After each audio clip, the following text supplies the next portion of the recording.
cái việc tu hành thiền của họ. That's why traditionally they would retire to meditate in isolation, either in a cave or in a mountain or in a valley.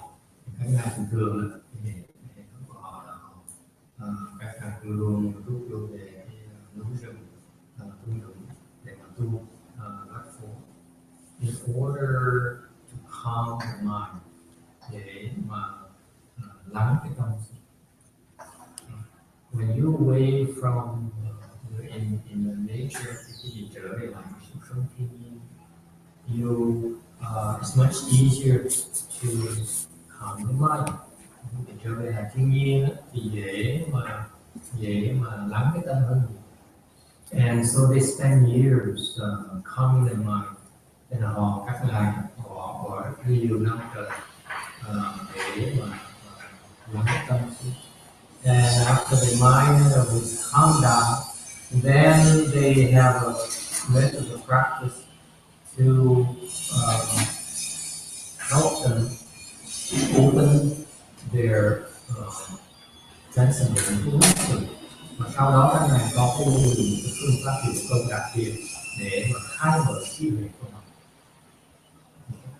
So traditionally, these masters, these teachers, would not teach Chan, would not teach meditation until after they understand what Chan is about.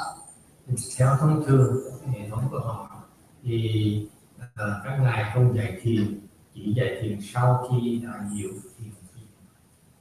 So, but Master Hsuan Hua brought Chan to the U.S.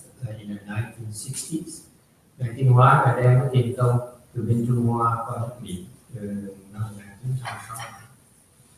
And he taught us how to meditate, how to do Chan in the city. Ngài dạy cho các ngài thiền ở trong thành phố. Because most of us cannot afford to go to the mountains. You're equipped to go to the mountains. Tại vì chúng ta không đủ cái tài năng để sống trong rừng. You know, it's very cold and it's if you get an infection, there's no alcohol, there's nothing at all to heal yourself. When you're sick, there's no medication. Trong rừng khi mà quý vị bị chở tay là không có alcohol để mà sát trùng. Mình thì không có thuốc uống, lạnh thì không có áo. So that's why he taught us how to meditate in the city, and that's là cái phương pháp thì chúng ta học áp dụng cho to clarify things. I don't understand Chan. I haven't realized Chan, a beauty of it.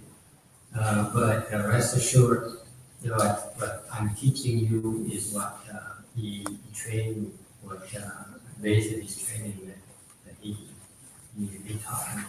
Nhưng đều thầy muốn nói rõ cho các vị hiểu, thầy cũng có hiểu được thì nhiều, nhưng đều thầy chỉ đem phương pháp của ngài dùng để huấn luyện thầy để dạy cho to pass it on to you as my token of gratitude for what he taught me. Để đem cái này dạy lại cái gì để mà trả ơn là cái này Tiến Hóa, công ơn để dạy lại Tiến Hóa. So I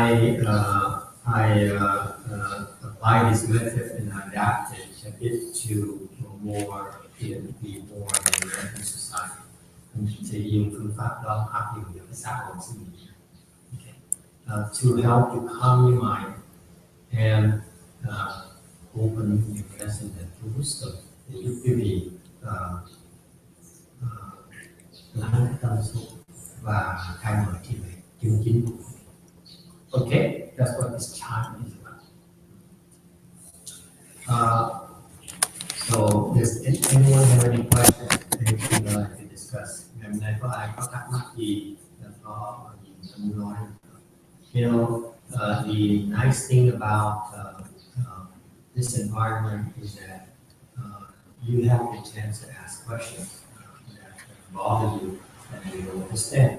And you go to the hỏi những cái mình thắc mắc không có biết ai hỏi. Okay? If not, if you don't want to ask questions, feel free to ask questions. Otherwise, I will continue my rant and my nonsense.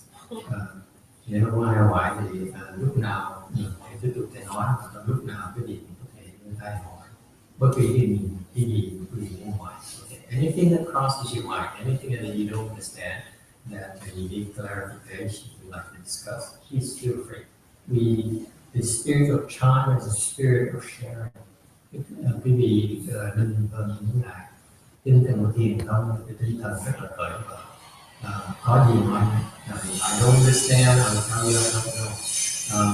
And so it's about sharing what we know. Mình chia sẻ hiểu. Okay, so relax. We won't criticize you. I will only laugh at you after you're gone. So chỉ được rồi. Cái gì không thoải mái. Sau khi cái gì đi rồi thì mới cười cho càng cái cô cũng nhiều. Yes, sir. I have a question that may be very foolish, but in order to practice Chan with a clear mind, you said last week to let go. As soon as the thought comes up, let it go. But how do we let go? How do you let go? Câu hỏi là mình thiền chứ mình xả thì làm sao mình xả được? Okay. How do you let go? What do you think? How do you let go? What are you letting go of? Well, and how do you let go? I was thinking in terms of when I was a child, I used to chew gum, and at night I would want to get rid of the gum and I would take it out of my mouth, but it would stick to my hand. So the same with my attachments. I let go, but they still stay stuck to me. Right. Nói là làm sao bỏ thì không phải là bỏ, thì ăn xương gôm thì muốn bỏ thì dính tay lại bỏ. That's precisely what happens when we try to let go. So the question is, you have to decide what are you trying to let go. Cái vấn đề không phải là xả cái gì. Is it clear? What's the point in letting go? What inherent in this question is that I want to do meditation, I want to let go. Okay? But the real question is, what are you trying to let go? Vấn đề không phải là bỏ, vấn đề là bỏ cái gì? What should you let go when you meditate? Right?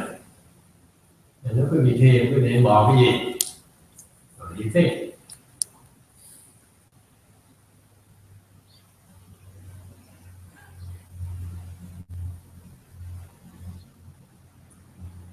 Yes, loud and clear. Everything. Or what? Everything. Everything. You letting go of everything. Then what's the point in going to work? You go to work and you live and you want to have more. And now you say, I have to let go even whatever I get in life. Hôm nay có người nói là bỏ hết tất cả, thì nói như vậy thì mình sống làm cái gì, đi làm việc làm cái gì. Mình đi làm việc để có nhiều hơn, tại sao mình bỏ hết? What's the point? Is there a contradiction right here? You letting go of everything, and yet you go back to work, and then in order to have more. Quý vị thấy mình thiền thì nó là bỏ hết tất cả. Như vậy thì quý vị đi làm việc làm cái gì? Mình làm việc để mình có nhiều hơn. Yes, ma'am. Cái thiền mình xả bỏ những cái tâm buồn phiền. She says, when you meditate, you let go of the sad mind. Mình bỏ cái tâm, cái phiền não của mình, cái Phật gọi cái đạo Phật gọi phiền não. You let go of your afflictions, she says. Okay? You letting go of the things that are not good for you. You're not supposed to let go of the things that are good for you. Only the things that are bad for you. We agree on that? And khi bỏ cái mà nó xấu cho cái gì, mình giữ lại cái tốt cho cái gì. Right? You learn to let go what's not good for you. And that's one part. How do you keep what's good for you?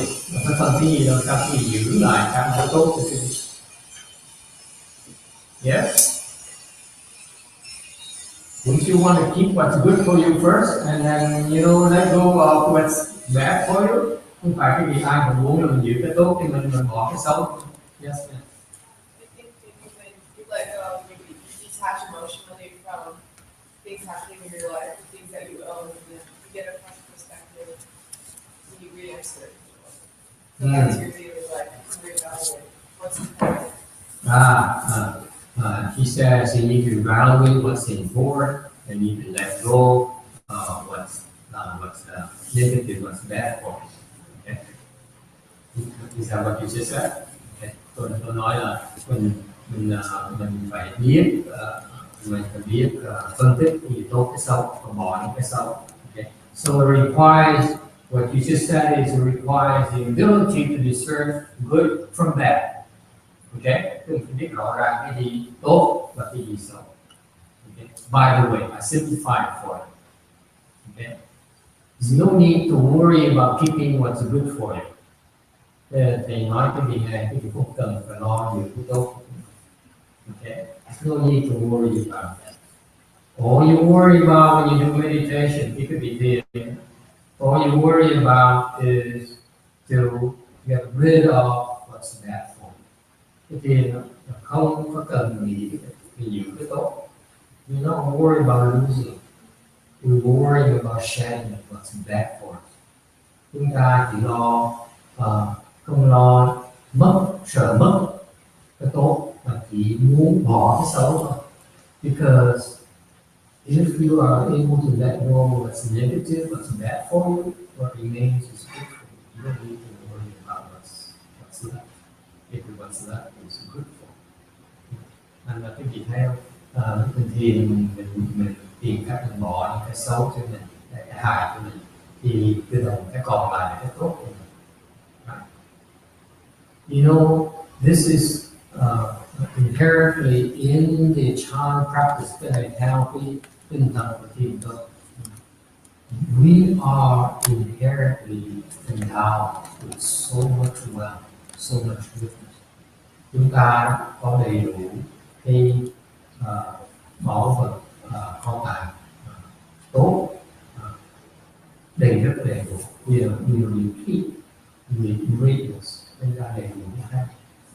Really, the Buddha says you are the Buddha in the making. Cái Phật nói là cái gì là Phật trong tương lai Phật sắp thành. Meaning you're endowed with all the Buddha has already.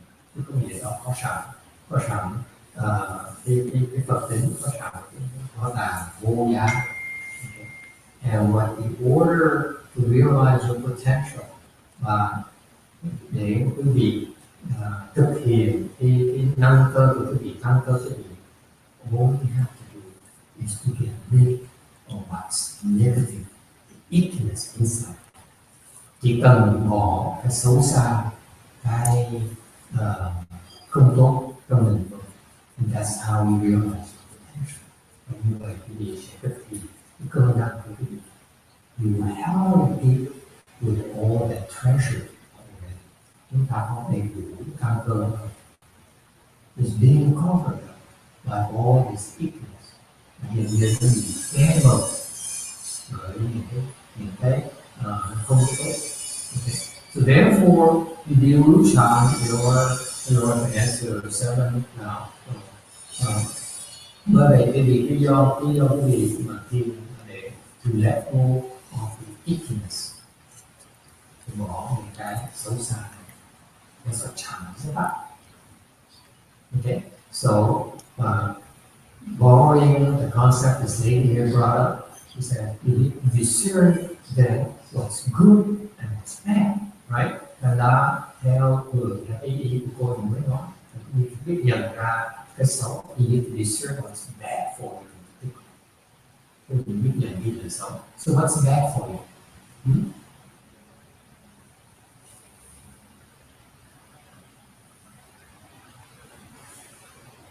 Anger.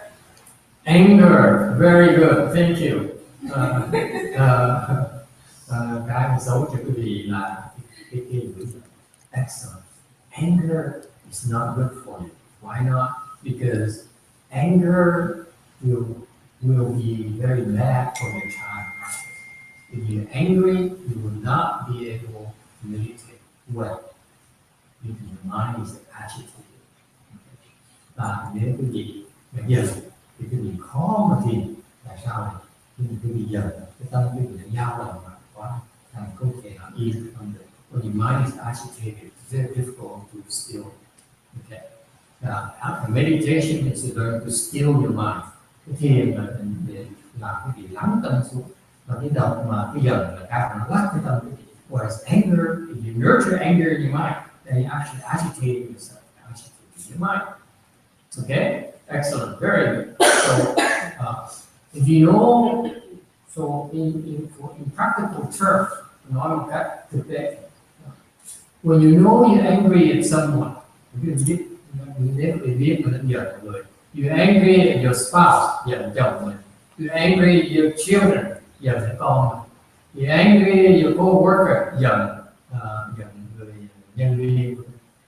Okay, you know that, don't you? Biết nữa, you know, you nurture it. Okay. So that you realize is bad for you. So you meditate in order to let go of the anger. Quý vị biết nó xấu cho quý vị, khiến không tốt cho quý vị, có hại cho quý vị thiền để mà xả. So precisely in practical terms, when you realize you're angry, not the fact that you be given there. You're angry at someone. What should you do? Meditate. Meditate. Thank you. You have an A for this first quiz. Okay, is it clear? When you're angry, do not be a victim to an anger. Not the fact that you be giận, đừng có để mình làm như một cơn giận của mình. Okay. Shake it off, get rid of it by meditating. Quý vị chỉ cần thiền để xả cơn giận. Okay, so we just talked about anger. You meditate and get rid of anger because it's bad for you. What else is bad for you? Cái gì nó không tốt cho quý vị?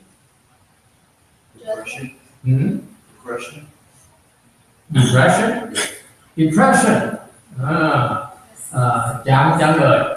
Can you get rid of depression by meditation? Have anyone ever tried? Anyone who's depressed? Raise your hand.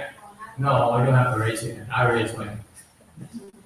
If you have a lot of disciples like me, you get depressed. They say, why don't they get it? Thì có nhiều đệ tử như thầy dễ trả lời được, tại vì dạy họ nó nhiều. Trả lời như sao? Okay. So you're depressed. Okay. Unfortunately, let me tell you, meditation is inadequate to get rid of depression for most people. It's very difficult. It's a very serious problem. Thành thực nói cái việc trả lời mình rất là khó giải thích. Okay. I want to say that because I want you to realize that it's so difficult to get rid of depression because it's a serious illness. So do not fool yourself to thinking that you can meditate and get rid of it. It's not like this. Okay. Thì nói cái gì là nó sẽ thật cho quý vị biết những người trả lời thì rất khó bỏ người trả lời. Không dễ như cái gì được, đừng có nghĩ rằng là có thể thiền là xong rồi. You know, even the psychologists and psychiatrists who help people deal with depression, many of them teach encourage meditation to meditate. Okay, as an aid, but they will not be able to share it because it's very difficult. But it will help. Will help lessen your depression. It's possible, yes, but to get rid of it is very difficult. Thành ra thiền có thể giúp thì work out the district, it helps, but be realistic. You need a lot more than that to deal with the infection. It is a serious issue. Okay? Điều nhắc quý vị, người nào biết được mình cả đời phải biết là cái vấn đề này rất là trầm trọng. Please be careful. Serious issue. Okay? Why? Because it's very catchy. You spread it to the people around you. Could be truyền nhiễm tới người xung quanh. Mother pass it on to the children. Mẹ đem lại truyền nhiễm cho con. Okay? And it's very commonplace. Okay? All right. Depression. Yes, meditation helps with depression. Đúng, cái thiền giúp với depression. Okay, but to get rid of depression is difficult. It's not easy. Yes, sir. Is anxiety the same thing as depression, or do they have anything? Anxiety is a handle that leads to depression Okay. in many cases. Okay. Cái câu hỏi là nếu mình lo âu là nó liên quan tới cái chán đời hay sao? Cái này lo âu là một trong những cái động cơ nó khiến quý vị bị chán đời. That's why meditation will help you reduce anxiety. That's how you reduce your depression. And quý vị thiền sẽ bớt lo âu thì sẽ bớt cái chán đời. Does it help? Yeah. So anything else? Yes. Impatience. Impatience. Thiếu kiên nhẫn. Absolutely. Meditation will make you more patient. Đương nhiên thì sẽ khiến quý vị trở thành kiên nhẫn. Why? Well, how you become more patient through meditation?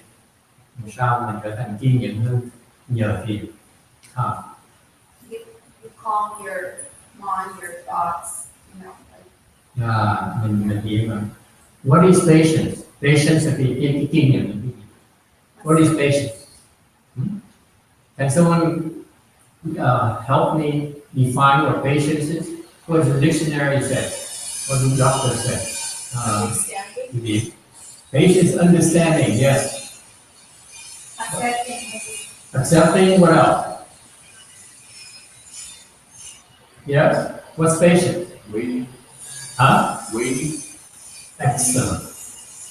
Patience means let's wait. Kiên nhẫn cái là mình đợi. Okay? Let's wait. What does waiting mean? Meaning what? Đợi là gì? Don't do anything yet. Right? Đợi cái là khoan lại cái đã. Let's wait. Let's not do anything yet. You wait because you hold off on acting. Đợi có nghĩa là mình đợi không chịu làm, không có tác động. So far so good. Let's wait. Okay. And meditation will help build your patience. Cái thiền giúp quý vị kiên nhẫn. Tại sao? Why is that?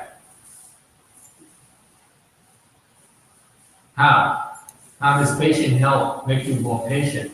Because we give less importance to those thoughts that are growing, whatever you are being patient for. Okay. Mình đợi những cái muốn chạy theo những cái tư tưởng. You learn not to follow your thoughts. Okay. Không chạy theo tư tưởng. Yes. What else? Well, I was thinking because having patience is waiting to act, not doing anything. And meditation is doing nothing, you're not acting. That's right. Inherently, in the process of meditation, what happens? The way we practice sitting meditation, what do you do when you sit and meditate? You don't move. Okay? Don't smile. Okay? Especially do not smile. Nhất là đừng có cười. Okay? Because you're smiling, you're still acting. Right? You're still moving. Nếu cái gì tiền cười á, là cái gì đang đồng đậy. Right? Don't smile. Do not grimace. Đừng có nhăn mặt when the legs hurt. Nếu cái chân nó đau, đừng có nhăn. Okay? When it's uncomfortable, do not wiggle. Okay? nếu mà cái phần tòa nó ê thì mình biết biết. Okay. When it's itchy, you know it's itchy. Anyone happen to anyone? You know it gets itchy? Yes. Yeah. Don't scratch it. Mũi ngứa, đừng gãi. Sounds familiar? We all have to go through those phases, don't we? Huh? Mình ai cũng qua những giai đoạn như vậy.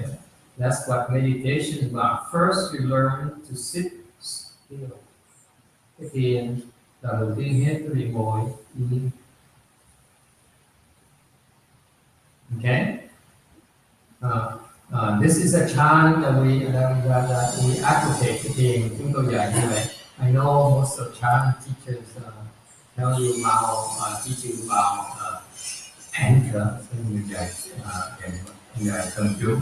And some people teach about breathing, counting your breath, thì người thì đồng số túc đến hơi thở. People teach reciting Buddha's name, người dạy Phật. You know, all those methods, okay, rely on the basis of your not moving. All of those are designed to help you forget about moving your body. Tất cả những phương pháp đó không ngoài mục tiêu đầu tiên là để khiến quý vị quên đầu lệ của cơ thể. If you count your breath, if you recite the mantra, if you recite the Buddha's name, okay, then what are you doing moving your lips? What are you doing moving your legs? Quý vị đang ngồi thiền đang tổ thì tại sao mà quý vị là nhúc nhích cái người mà it's a distraction? Okay, is it clear? So instead of doing that, I remind you the chant, the basis of chant is not to move, first of all. Is it clear? You learn there, you learn to control yourself, resist the temptation to move. And then you ngồi thiền là tập đầu tiên là nhúc nhích, đừng. You resist the temptation to move for an hour, which is a very difficult thing to do. It doesn't matter whatever you need to do, just don't move for an hour. Nếu quý vị ngồi thiền một tiếng đồng hồ không biết được là quý vị có công phu rất là cao. You cannot move for an hour. Your level is very high. Okay? Okay, it doesn't matter how you do, just don't move. Okay? Because moving involves what? Acting. Your mind moving before your body can move. Và khi quý vị cơ thể thì nhúc nhích đó, cái tâm quý vị nó nhúc nhích thì cơ thể nhúc nhích. First your mind moves, then your body. Right? Mind says, oh, it's. You see that? It's. And that's how you stretch. First you say it's. You strike up, your mind strike the top, and you stretch. Okay? So what you're learning in detail, nói cách khác, cái gì khi mà gãi người trước đấy và nói là ngứa, sao cái gì nó giơ ngón tay lên gãi, nó hai giai đoạn. Okay. So what you're learning is to not move physically first. The first layer is not to move physically. Cái đầu tiên hết, cái gì tập đừng nhúc nhích cái tập. Okay. When you're able to not move your body, then you're able to recognize that these thoughts keep on coming up, inducing you to move, right? Cái gì hết, cái gì ngồi mà đừng nhúc nhích á, cái gì tự động thấy được cái óc mình những cái tư tưởng khởi, mình khiến mình động lại. Okay, and that's patient practice. Patiently wait for the end of the hour before you move. Okay, and cái gì tập đầu tiên là tập im những đời, cái gì hết giờ mới nhúc. That's meditation. Okay, and again, when in China, when the Chinese patriarch taught meditation hồi trước, nhắc lại cái gì, mấy tổ sư dạy thiền, the students come, học trò tới, they all sit down, tất cả mọi người ngồi xuống, and we hit the bell, hit the wood fish, say 1, 2, 3, gõ 3 lần, meaning work hard. Okay, instead of the master saying work hard, it takes too much energy. So it's saves you some energy. Okay? So work hard, apply yourself. So they would apply themselves for an hour. Okay, họ ngồi, đổ mỏ xong họ ngồi. And if anyone moves, there's a proctor comes around and he, ai cũng biết có người chỉ ngàn quýnh. Okay, so that's why naturally we all learn very fast. The Chinese learn very fast. That it isn't pain. It's not desirable. It's not good for you to move. Okay, so you let it go of moving because it's not good for you. Đầu tiên nhất là không đi là dài như cái đường này, ta đường dài như này không tốt, đường này sẽ bị đau. Okay, and so the first, they don't explain anything. Họ không giảng cái gì hết. They explain it. They just explain it by hitting. In the U.S. we can't do that. So because besides you guys are with. You get to run away. Hơn nữa cái gì mà hèn đánh cái đau cái sợi cài chạy tức là nó nói lớn cái gì. If we have proper going around hitting people, I'm sure that next week no one shows up anymore. Làm lần tuần sau mai tới. Okay, so that's patient. It builds your patience because you learn to wait. Okay, and then it improves upon that. You become even more patient. Okay, what could be continue? Why? Because the next level is that you realize these thoughts are making you move. Okay, so you learn to resist not following these thoughts. Cái giai đoạn cái gì thì thấy mình tư tưởng khởi lên đừng có chạy theo. What does it mean not following your thoughts? So you let go of the temptation to follow your thoughts. Giai đoạn cái gì nhắc lại cái gì biết là cái kiên nhẫn cái gì tập không theo những tư tưởng, theo tư tưởng như là sao? What does it mean to follow your thoughts, not follow your thoughts? Yes. To ignore it. Ignore it, that's it. Okay?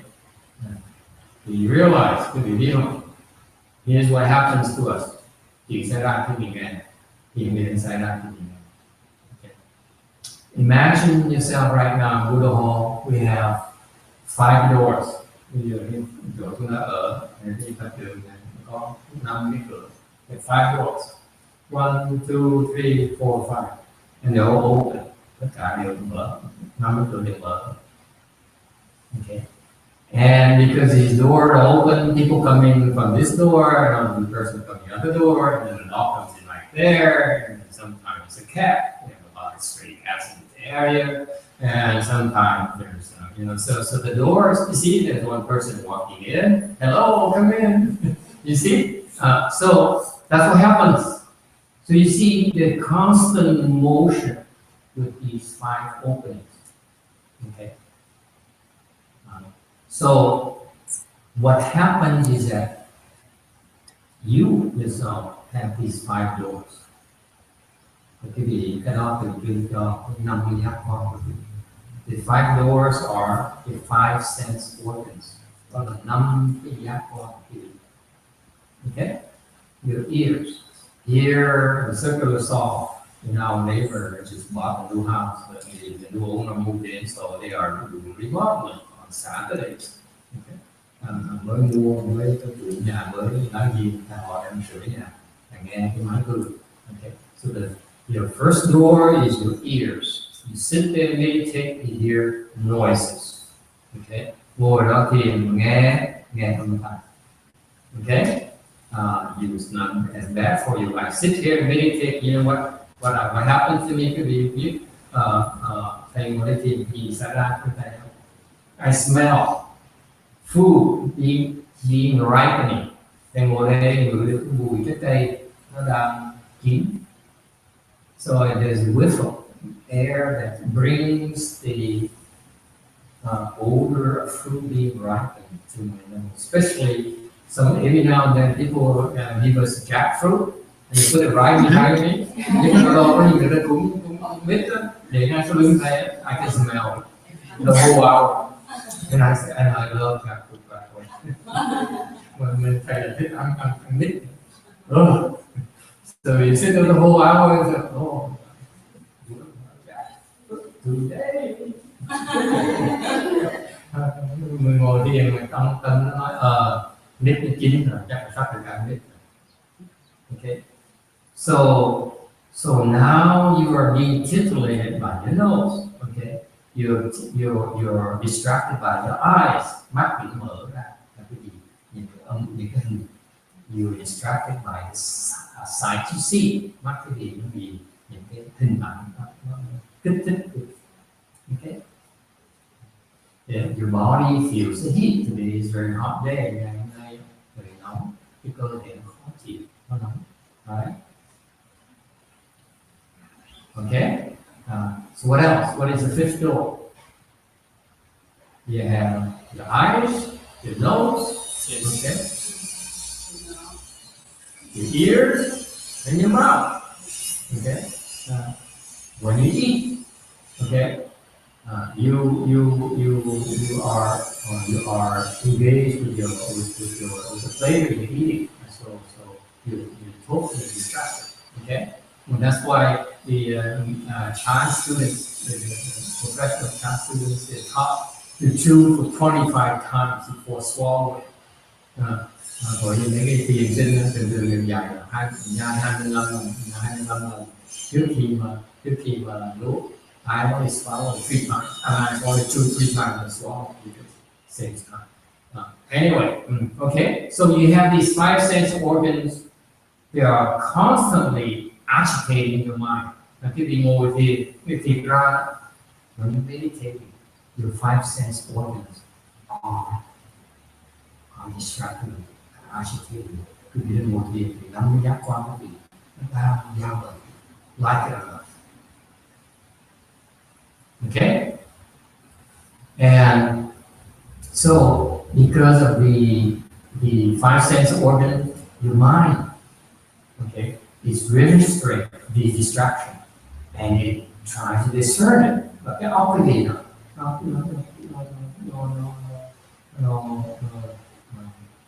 tiếp nhận được những cái âm thanh này, thành ra nó bắt đầu nó ngồi đó, nó bắt đầu nó là gì? What does your mind do?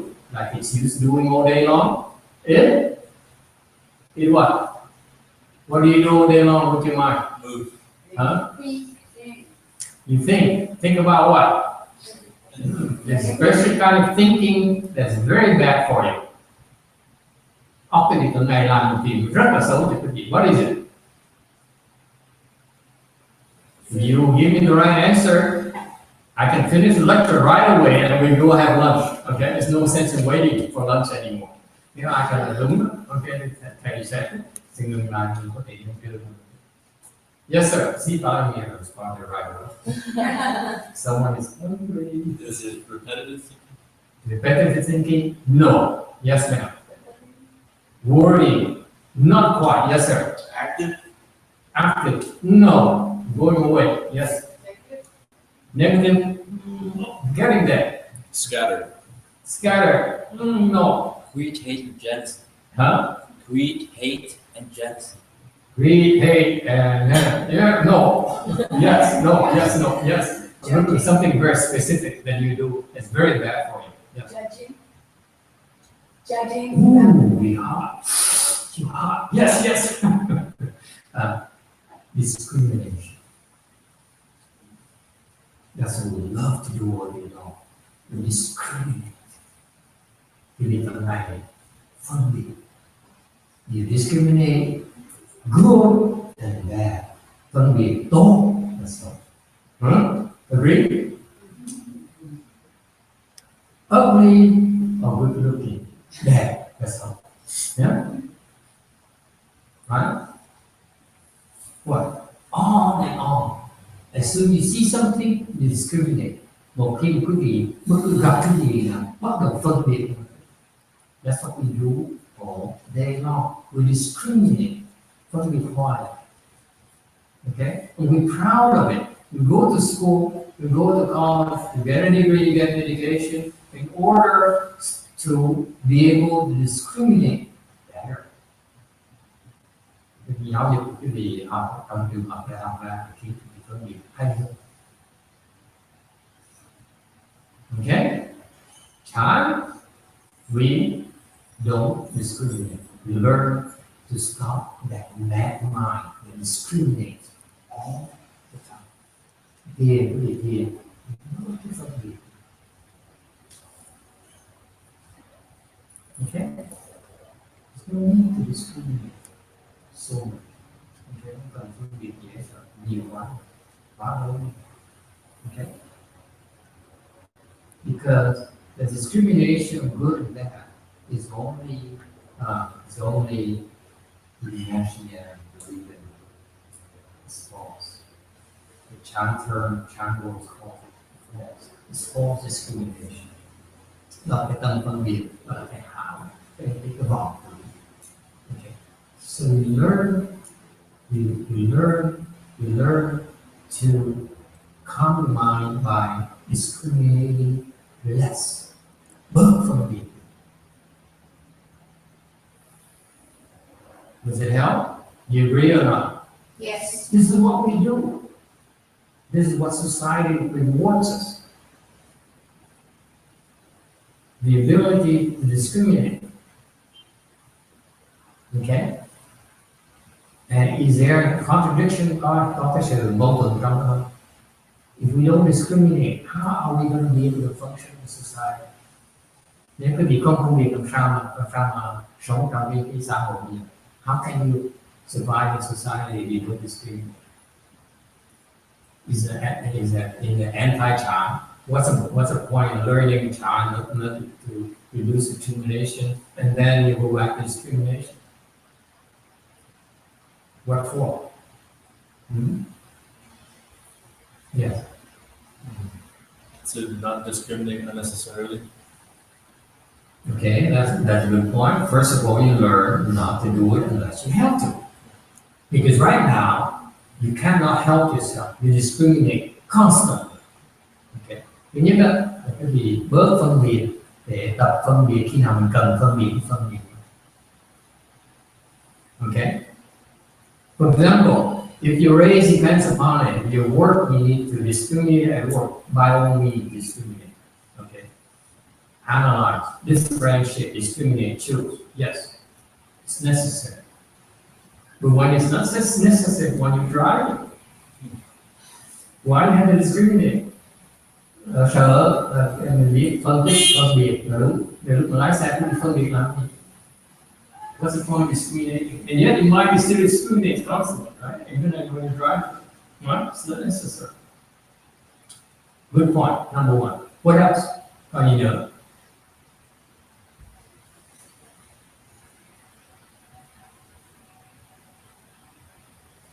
Anyone? Bước phân biệt là làm cái gì? Yes.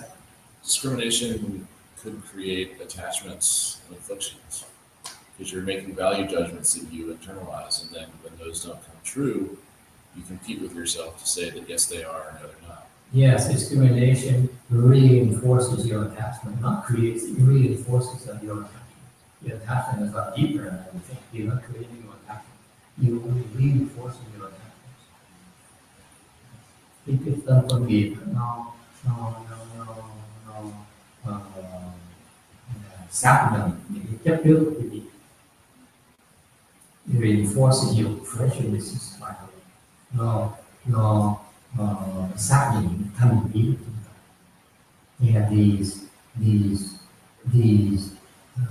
deeply seated prejudices that the discriminating mind reinforces time and time again. That's why it's so hard for you to get rid of your prejudices. Bởi vậy những hành vi của mình rất khó bỏ. Tại vì cái tâm phân biệt của muốn này nó xác định cái hành vi của mình đúng. The discriminating mind certifying your prejudices. Validate your prejudices. Yes. Not discriminating us closer to progress? I'm sorry? Isn't not discriminating bring us closer to each other as a community and the world, and also creates more loving and compassionate mind in the person that's not discriminating? The point of Chan teaching us not to discriminate, in order, number one, to save energy, don't discriminate until you must, until you have to. Nhất để khi quý vị bớt phí sức nữa. The discriminating mind means staying all the time. Put it to rest. Rest it. Okay, give it a rest. And people to give you the skill to rest your mind. Để khi quý vị nghỉ cái tâm thế. Okay, and much higher plane. When you accomplish Chan quý vị hiểu cái gì at a much higher level, then you realize that you don't need your discriminating mind, and yet you still discriminate. Much better.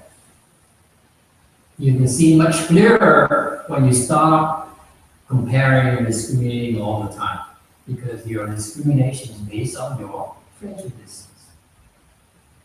Whereas you can let go of this constant groping and grasping and discrimination. There's a higher level of wisdom behind it that helps you discriminate a lot faster, a lot more accurately, and much more efficient. Much higher form level of meditation practice. Okay, right.